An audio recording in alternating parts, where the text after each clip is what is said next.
নমস্কার বন্ধুরা। 14ই আগস্ট পাকিস্তানের স্বাধীনতা দিবস। আর সেই স্বাধীনতা দিবসের স্পিচে পাকিস্তানের প্রধানমন্ত্রী শেহবাজ শরীফ এমন কিছু স্টেটমেন্ট ভারতের সম্বন্ধে বলে, যার পরে বিভিন্ন ডিফেন্স এক্সপার্টরা থিঙ্ক করছে যে কোনো সময় ভারত পাকিস্তানের যে যুদ্ধ সেটা কিন্তু অবশ্যম্ভাবী হতে চলেছে।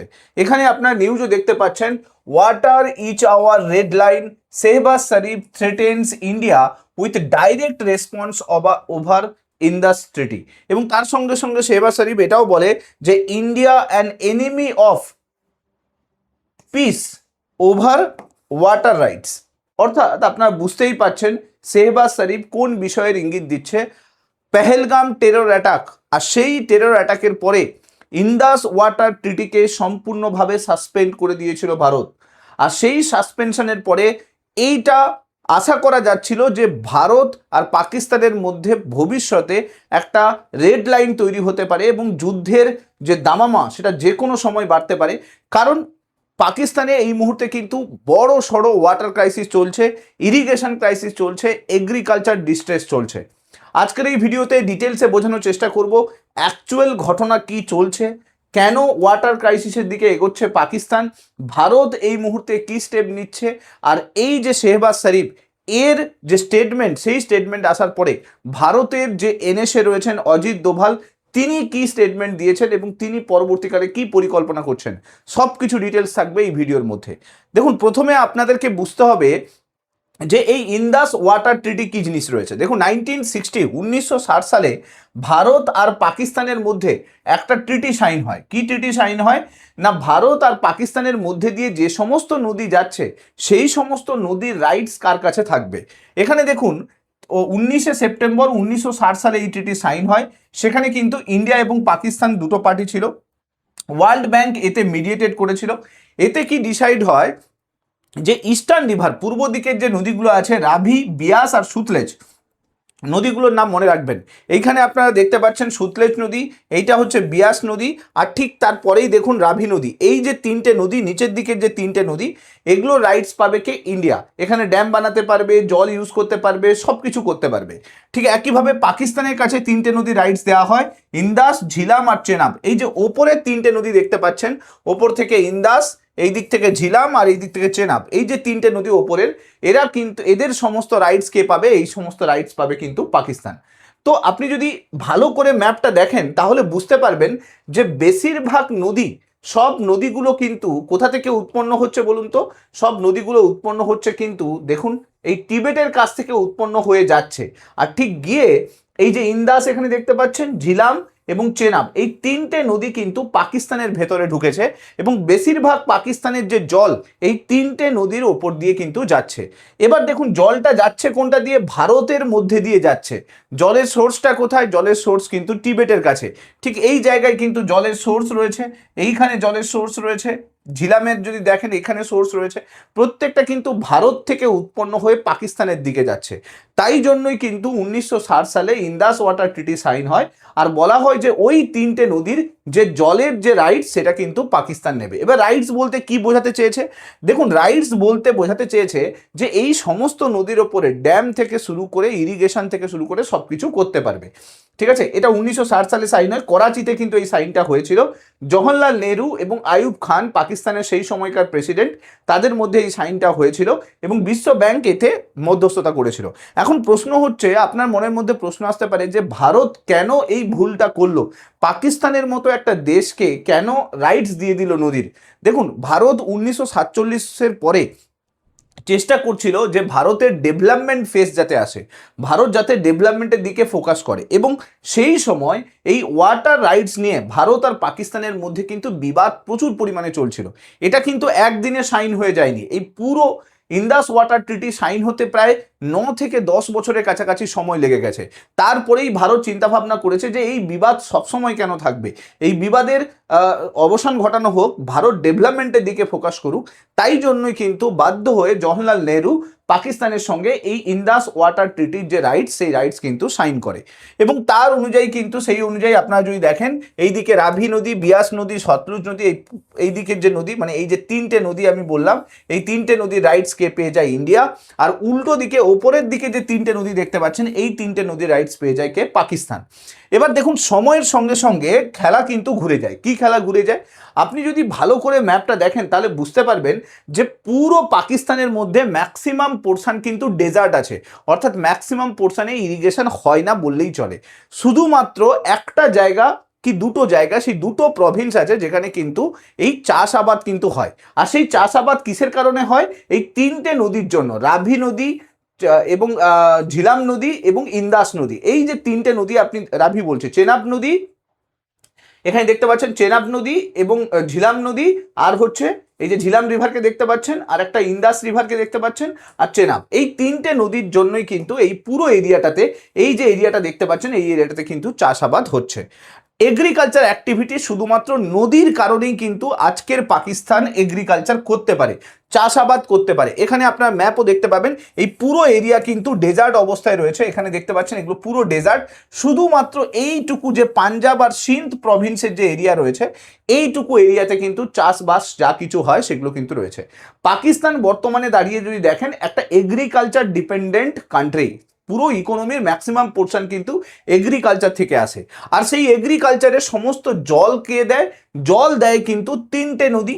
এই যে তিনটে নদী, ইন্দাস, ঝিলাম আর চেনাব, এই যে তিনটে নদী, এই তিনটে নদী থেকেই কিন্তু জল ম্যাক্সিমামটা পায়। এবং আপনারা যদি দেখেন কাশ্মীরের যদি গঙ্গা আমরা বলি ঝিলামকে, সেই ঝিলামই কিন্তু পুরো পাঞ্জাব প্রভিন্সের ভেতর দিয়ে কিন্তু বয়ে যাচ্ছে। এই যে দেখতে পাচ্ছেন ঝিলাম আর চেনাব কিন্তু পুরো পাঞ্জাব প্রভিন্সের ওপর দিয়ে বয়ে যাচ্ছে। আর এখান থেকে এরা শুধুমাত্র যে ইরিগেশন করছে তা কিন্তু নয়, জল থেকে শুরু করে যে গ্রাউন্ড ওয়াটারের যে জলটা, সেই জলটা পর্যন্ত কিন্তু এই ঝিলাম নদীর ওপর থেকে কিন্তু আর চেনাব নদী থেকে কিন্তু এরা পায়। এগ্রিকালচার তো করেই করে, ইরিগেশন তো করেই করে, উল্টে এরা কি করছে? এই সমস্ত নদীর ওপরে কিন্তু ড্যাম বানিয়ে রেখেছে যাতে hydro electric power supply develop করা যায়। তার মানে বুঝতেই পারছেন ভারত কিন্তু এই সমস্ত নদীর ওপরে কোনো বাধা তৈরি করেনি, যার জন্যই কিন্তু এত পরিমাণ ফোর্সে কিন্তু জল যেতে পারে, আর যার জন্য এরা ইরিগেশন থেকে শুরু করে সমস্ত কিছু করতে পারে। এবার দেখুন সময়ের সঙ্গে সঙ্গে এরা কি করে? জল তো পাচ্ছে ভারতের থেকে, তার সঙ্গে সঙ্গে এরা কি করে? রক্তের বন্যাও কিন্তু ভারতের মধ্যে বয়। কিভাবে? না বিভিন্ন সময় এরা টেরর অ্যাটাক করতে থাকে এবং টেরর অ্যাটাকের সঙ্গে সঙ্গে বহু মানুষকে মারে। কিন্তু তার সত্ত্বেও আমরা প্রত্যেকবারে ইন্দাস ওয়াটার ট্রিটিকে কখনো কিন্তু সাসপেন্ড করিনি, কারণ জলটাকে বন্ধ করিনি। এই পাকিস্তান এতটাই অভদ্র, এতটাই বর্বর যে তার সত্ত্বেও এরা বারবার ক্রস বর্ডার টেরোরিজমটা কিন্তু ভারতের বুকে করে এসছে। এবার দেখুন এর জন্য কিন্তু ভারত কি করেছে? ভারত দেখলো যে পেহেলগাম টেরর অ্যাটাক হয়ে গেল, এতগুলো টেরর অ্যাটাক হয়েছে, তো ভারত কিন্তু বিভিন্ন সময় এই চেষ্টাটা করেছে যে জলটাকে বন্ধ না করে পাকিস্তানের সঙ্গে যদি ডিপ্লোম্যাসি দিয়ে নেগোসিয়েট করা যায়। কিন্তু সেই বুঝতেই পাচ্ছেন অভদ্র পাকিস্তান অভদ্রই থাকবে। তাই জন্য ভারত পেহেলগাম টেরর অ্যাটাকের পরে ডিসিশন নিল যে এই সমস্ত নদীর ওপরে কিন্তু আর যে রাইটস যেগুলো পাকিস্তানকে দেওয়া হচ্ছে সেই রাইটস থাকবে না, এদের ওপরে ভারত সরকার নতুন করে ড্যাম বানাবে। শুরু হলো ড্যাম বানানো। আপনারা যদি দেখেন ভারত কিন্তু সালাল ড্যাম তৈরি করেছে, ভাকরা নাগাল ড্যাম এখানে সতলুজ নদীর ওপর দেখতে পাবেন, বিয়াস ড্যাম, পং ড্যাম, এই সমস্ত ড্যাম তৈরি করেছে। উল্টো দিকে পাকিস্তান যদি দেখেন, এদের কাছে জলের রাইটস দিয়ে রেখেছিলাম বলে এরা টারবেলা ড্যাম তৈরি করেছে, পঞ্চনদ ব্যারেজ তৈরি করেছে, মঙ্গলা ড্যাম তৈরি করেছে, অনেকগুলো ড্যাম কিন্তু এরা তৈরি করেছে যাতে এরা এর জলবিদ্যুৎও তৈরি করতে পারে। এবার দেখুন যেই ড্যাম বানিয়েছে, ইন্দাস ওয়াটার ট্রিটি ক্যান্সেল করার পরে ভারত চাইছে কি যে এই জলটা যাতে বেশি পরিমাণে পাকিস্তানের কাছে না যায়। আর যার জন্য কি হয়েছে, পাকিস্তানের একটা প্রভিন্স আছে যেটা বেসিক্যালি আমি আপনাদেরকে দেখালাম, পাঞ্জাব এবং সিন্ধ প্রভিন্স। সেই সিন্ধ প্রভিন্সে কিন্তু ওয়াটার শর্টেজ দেখা যাচ্ছে এবং বর্তমান সময়ে দাঁড়িয়ে অ্যালার্মিং লেভেলে কিন্তু ওয়াটার শর্টেজ আমরা দেখতে পাচ্ছি। এখন এই যে পাঞ্জাব সিন্ধ প্রভিন্স, এরা বেসিক্যালি কি প্রোডাকশন করে? মানে পাকিস্তান যদি দেখি এই দুটো প্রভিন্সের ওপরেই দাঁড়িয়ে, এদের ইকোনমিও পুরো এই দুটো প্রভিন্সের ওপরে দাঁড়িয়ে। এরা যদি দেখেন পাঞ্জাবে প্রচুর পরিমাণে গম তৈরি হয়, ধান তৈরি হয়, তুলা, আখ এগুলো চাষ হয়। সিন্ধেও যদি দেখেন ধান, তুলা, আখ প্রচুর পরিমাণে তৈরি হয়। উল্টো দিকে আপনার যদি দেখেন খাইবার পাখতুন যে প্রভিন্স রয়েছে, সেখানে ভুট্টা, গম, কিছু ফলমূল তৈরি হয়। আর বালুচিস্তান বিশেষ করে কিন্তু সমস্ত ড্রাই ফ্রুটস, ফলমূল এগুলো তৈরি করে। কিন্তু বেশিরভাগ আমি বললাম নদী কোন দিকে যাচ্ছে, যাচ্ছে পাঞ্জাব আর সিন্ধের দিকে যাচ্ছে। তার মানে এই যে এরিয়াটা, এই এরিয়াটাতে কিন্তু বেশিরভাগ কিন্তু ওদের এগ্রিকালচার অ্যাক্টিভিটিগুলো হচ্ছে। আর এই এগ্রিকালচার অ্যাক্টিভিটি কোনগুলো? এই গম, ধান, তুলো, আখ। আর এগুলোতে এগ্রিকালচার করতে গেলে মানে চাষাবাদ করতে গেলে প্রচুর পরিমাণে জলের দরকার হয়। জল ছাড়া এই ধরনের চাষ কিন্তু করা যাবে না। তাই জন্যই কিন্তু এই সমস্ত জায়গাতে এখন দেখুন পেহেলগাম টেরর অ্যাটাকের পরে আমরা ড্যাম তৈরি করে দিয়েছি। আর ড্যাম তৈরি করার কারণে কিন্তু আমরা কি এদের যে এই জলটা কিন্তু এখন কম যাচ্ছে, তাই জন্য কিন্তু ওয়াটার শর্টেজ দেখা যাচ্ছে। আর এদের মধ্যে এখন ক্রাইসিস, এগ্রিকালচার ডিস্ট্রেস সব কিছু চলছে। এখন দেখুন আমরা শুধুমাত্র একটা অ্যাটাকের কারণে তো এই ধরনের কাজগুলো করিনি, আমরা ইন্দাস ওয়াটার ট্রিটি তো ক্যান্সেল করিনি। আমরা দেখেছি যে লাগাতার কন্টিনিউয়াসলি এই পাকিস্তান আমাদের উপর অ্যাটাক করে এসছে। পেহেলগাম টেরর অ্যাটাক তো শুনেছেন। এছাড়া আপনি দেখবেন যদি এই যে অ্যাটাকের পরিমাণ এটা কন্টিনিউয়াসলি বাড়ছে। এখন দেখুন জল আর রক্ত দুটো একসঙ্গে বইতে পারে না। আমরা জল দিয়ে যাব আর উল্টো দিকে পাকিস্তান আমাদের ওপর হচ্ছে কন্টিনিউয়াসলি টেরর স্ট্রাইক করে একটার পর একটা হচ্ছে অ্যাটাক করে আমাদের বহু মানুষকে মেরে দেবে, নিরীহ মানুষদেরকে মেরে দেবে। তো এই দুটো একসঙ্গে চলতে পারে না। এমনকি জম্মু কাশ্মীরের সিএম ওমর আবদুল্লাহ পর্যন্ত বলেছে যে এই সাসপেনশন কন্টিনিউ থাকুক, এটা কোনোভাবে এদেরকে জল দেওয়া যাবে না। এরা জল পেলেই কিন্তু আবার কদিন পরে এরা টেরর অ্যাটাকের প্ল্যান করবে। যদি দেখেন এই মুহূর্তে দাঁড়িয়ে ভারত কি করছে, এই সমস্ত নদীগুলো যেগুলো রয়েছে এখন দেখুন জলের ফোর্স তো প্রচুর থাকবে, কারণ হিমালয় থেকে নদীটা আসছে, তো বরফ গলা জলের পরিমাণটা প্রচুর পরিমাণে থাকবে। তাহলে এত জলকে ইমিডিয়েটলি বন্ধ করা তো যাবে না, তো ড্যাম বানাতে হবে। তো ভারত বহু বছর ধরে এখানে কিন্তু ড্যাম বানিয়েছে। বর্তমানে এই সমস্ত নদীর ওপর বড় বড় ড্যাম বানানো আছে। আপনি যদি দেখেন এখানে দেখতে পাবেন চেনাব নদীর ওপরে প্রায় 850 মেগাওয়াটের কিন্তু একটা ড্যাম তৈরি করা হয়েছে। এবং এই যে ড্যাম বানানোর যে পলিসি, হাইড্রো পাওয়ার যে পলিসি, সেটাকে কিন্তু পুশ করা হয়েছে। জম্মু কাশ্মীর বর্তমানে কিন্তু হাইড্রো পাওয়ার পলিসি নতুন করে নিয়ে এসছে। এবং সব থেকে গুরুত্বপূর্ণ বিষয় যেটা, ভারত কিন্তু অলরেডি অনেকগুলো ড্যাম বানিয়ে রেখেছে। এখানে দেখতেই পাবেন পাকালদুল ড্যাম তৈরি করে রেখেছে চেনাব নদীর ওপরে, প্রায় 1000 মেগাওয়াট তৈরি করেছি। র্যাটেল ড্যাম চেনাব নদীর ওপর তৈরি করেছি 850 মেগাওয়াটের। Kiru hydro electric power project Chenab নদীর ওপর 624 মেগাওয়াটের প্রজেক্ট করেছি।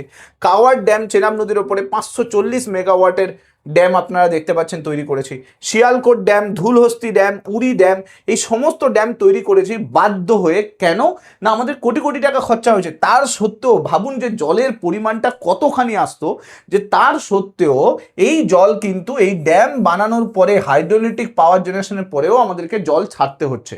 তাই জন্য ভারত একটা বুদ্ধি কাজে লাগিয়েছে। বুদ্ধি এটা যে এই যে পুরো যে ইন্দাস ওয়াটার ট্রিটি সেটাকে সম্পূর্ণভাবে সাসপেন্ড করে দিয়েছে, এক ফোঁটাও জল দেবো না এরকম পলিসিতে যায়নি। ভারত কি বলেছে? ভারত বলেছে যে এই যে পুরো এটা মানে ইন্দাস ওয়াটার ট্রিটিটা, এটাকে আমরা সাসপেন্ড করছি। সাসপেন্ড মানে হচ্ছে বেসিক্যালি আমাদের যখন এখানে জলের ফ্লোটিং বেশি হবে, জলের পরিমাণ বেশি আসবে, আমরা কিন্তু ড্যাম খুলে দেবো, যাক পাকিস্তান ভেসে, ঠিক আছে। তো এই মুহূর্তে দাঁড়িয়ে এই সমস্ত নদীতে যদি দেখেন জলের পরিমাণ, সেটা কিন্তু যে খুব বেশি যাচ্ছে তা কিন্তু নয়, কিন্তু বন্ধ হচ্ছে না, জল কিন্তু বাধ্য হচ্ছে ভারত কিন্তু ছাড়তে। কারণ আমাদের কাছে এতগুলো ড্যাম বানানোর পরেও, এত হাইড্রো পাওয়ার জেনারেশন হচ্ছে তারপরেও কিন্তু এতটা জলের ফোর্স থাকে, যেহেতু পাহাড়ি এরিয়া, যা বাধ্য হয়ে আমাদেরকে পাকিস্তানকে জল দিতে হয়। যদি সুযোগ থাকতো ভারতের কাছে যে এই বড় ড্যাম বানিয়ে এই জলটাকে সম্পূর্ণভাবে আটকে দেওয়া যাবে, আমি গ্যারেন্টি দিয়ে বলতে পারি ভারত কিন্তু এই জলটা বন্ধ করে দিত। কিন্তু সেটা সম্ভব হচ্ছে না, তাই জন্যই কিন্তু এখন হাইড্রো পাওয়ার জেনারেশনের মাধ্যমে সেই জলের পরিমাণটাকে কমিয়ে দিয়েছে। আর এটা কষ্ট হয়ে গেছে কার? এটা কষ্ট হয়ে গেছে শেহবাজ শরীফের।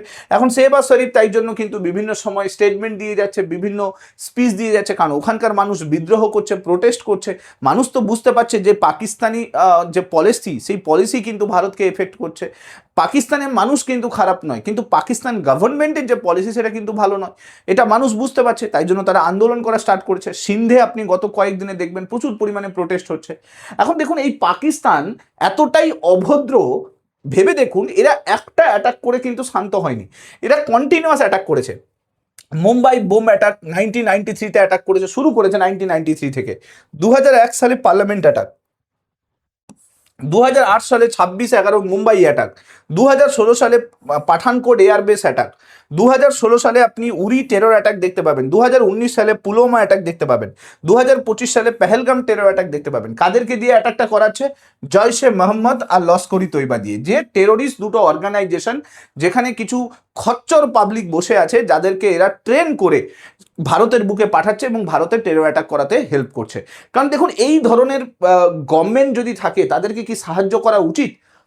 এদেরকে এই ধরনের মানসিকতাওয়ালা পাবলিকদের 1993 থেকে 2025 পর্যন্ত এইভাবে নিরীহ মানুষদের ওপর অ্যাটাক করে এই ধরনের গভর্নমেন্টের যে পলিসি মেকার তাদের কি ঠিকভাবে রাখা উচিত? অথচ ভারত দেখুন সেই জায়গায় সহায়তা বোধ দেখিয়েছিল। ভারত পাকিস্তানের সঙ্গে কর্তারপুর করিডোর তৈরি করেছিল। ভারত পাকিস্তানের সঙ্গে কিন্তু রেল নেটওয়ার্ক ডেভেলপ করার চেষ্টা করছিল। ভারত পাকিস্তানকে অ্যাজ এ সফট প্রতিবেশী দেশ হিসেবে মোস্ট ফেভার্ড নেশনের তকমা দিয়েছিল। কিন্তু তার প্রতিদান হিসেবে কি পেয়েছি? তার প্রতিদান হিসেবে এই টেরর অ্যাটাকগুলো পেয়েছি। তার প্রতিদান হিসেবে লক্ষ লক্ষ মানুষ জীবন দিয়েছে। তো এই জন্য ভারত ভেবেছে যে আর নতুন করে কোনো কিছু নয়। এনএসএ অজিত দোভাল একদম স্পষ্ট দিয়ে দিয়েছে যে ভাই এই টলারেন্স আর নেব না, অনেক হয়েছে এই টলারেন্স, অনেক হয়েছে এই ধরনের বারবার সহৃদয়তাবোধ দেখানো, বারবার ইন্টারন্যাশনাল ফোরামে নিজেদেরকে মহানত্ব প্রমাণ করা, সে দিন শেষ হয়ে গেছে।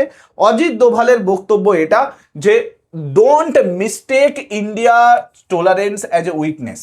ভারতের যে সহ্য ক্ষমতাটাকে দুর্বলতা বলে ভেবে নিও না, যে যখন খুশি টেরর অ্যাটাক করবো আর ইন্টারন্যাশনাল ফোরামে গিয়ে হাত পা জুড়বো পাকিস্তানের কাছে, চায়নার কাছে, আর ভারত কিছু স্টেপ নেবে না, এই জিনিসটা চিন্তা ভাবনা করো না। অপারেশন সিন্দুর তার একটা ঝলক দেখিয়ে দিয়েছে, এরপরে আরও কিছু ঝলক বাকি আছে। কারণ কি, পলিসি মেকার এখন কিন্তু আর ওই জওহরলাল নেহরুর পলিসি মেকার নয়, এখনকার পলিসি মেকার কিন্তু নরেন্দ্র মোদী, এস জয়শঙ্কর আর অজিত দোভালের পলিসি মেকার। একদম স্পষ্ট বার্তা দিয়ে দেওয়া হয়েছে। এখন দেখুন, এর পরেও শেহবাজ শরীফ থ্রেট করছে যে আমরা করব। কিছুদিন আগে আপনার জানবেন যে জুলফিকার আলী ভুট্টো, তার যে ছেলে, আমি এক্সাক্ট নামটা মনে করতে পারছি না, পার্লামেন্টে গিয়েও সেম কথা বলেছিল। বহু ডায়লগ এরা দেয়, কিন্তু আলটিমেটলি এরা কিছু করতে পারে না। কিছু কায়ার পাবলিককে ভারতের মধ্যে ঢুকিয়ে টেরর অ্যাটাক ছাড়া এদের কাছে কিছু ক্ষমতা থাকে না। ঠিক আছে, তো এই জায়গায় দাঁড়িয়ে ভারত সরকারের এই স্পষ্ট বার্তা, এই থ্রেট যেটা আসছে, সেই থ্রেটের এগেনস্টে একদম স্পষ্ট বার্তা ইন্ডিপেন্ডেন্স ডে থেকেও স্পিচ থেকেও দিয়েছে ভারতের প্রধানমন্ত্রী, এবং তার সঙ্গে সঙ্গে এনএসএ অজিত দোভালও কিন্তু সেই বার্তা দিয়ে দেওয়া হয়েছে। এখন দেখার বিষয় যে এই যে বর্বর অভদ্র পাকিস্তান পরবর্তীকালে শুধুমাত্র থ্রেট দিয়ে সামলে যায়, না ভবিষ্যতে আবার বর্ডারে গিয়ে কিছু হালচাল করে। কারণ এক্সপার্টরা, বিভিন্ন ডিফেন্স এক্সপার্টরা বলছে যখনই পাকিস্তানে এরকম ঘটনা ঘটেছে, পাকিস্তানের প্রধানমন্ত্রী এসে কিছু বলেছে, তো তার পেছনে কিন্তু এই যে সমস্ত অভদ্র আসিফ মুনিরের প্ল্যান থাকতে পারে। বিভিন্ন যে টেরর গ্রুপগুলো থাকে তাদেরকে ইনক্লুড করে এই ধরনের ইনফরমেশন আসতে পারে, তারপরেই প্রধানমন্ত্রী এরকম কোনো কিছু স্পিচ দেয়। তো সেক্ষেত্রে ভারতকে অনেক সতর্ক থাকতে হবে, ভারতকে অনেক স্ট্রং থাকতে হবে, ডিসিশন মেকিং অনেক বেশি বদলাতে হবে, এবং বর্ডার এরিয়াগুলোতে সার্ভিলেন্স আরও বাড়াতে হবে। এখন দেখার বিষয় যে এই পুরো বিষয়ে পরবর্তীকালে কি স্টেপ ভারত কিন্তু নেয়, পাকিস্তানের এগেনস্টে আরও কি ডিপ্লোম্যাসি ডেভেলপ করে পুরো গ্লোবালি। যা কিছু নতুন আপডেট আসবে আমি চেষ্টা করব ভিডিওর মাধ্যমে নিয়ে আসার জন্য। আশা করছি এই পুরো ব্যাপারটা বুঝতে পারলেন। ভিডিওটা ভালো লাগলে অবশ্যই লাইক করে দেবেন, চ্যানেলটাতে নতুন হয়ে থাকলে সাবস্ক্রাইব করে দেবেন, এবং অবশ্যই এই ভিডিওগুলোকে শেয়ার করতে ভুলবেন না। Thank you so much. Next ভিডিওতে আপনার সঙ্গে আবার দেখা হচ্ছে। Till then, bye by.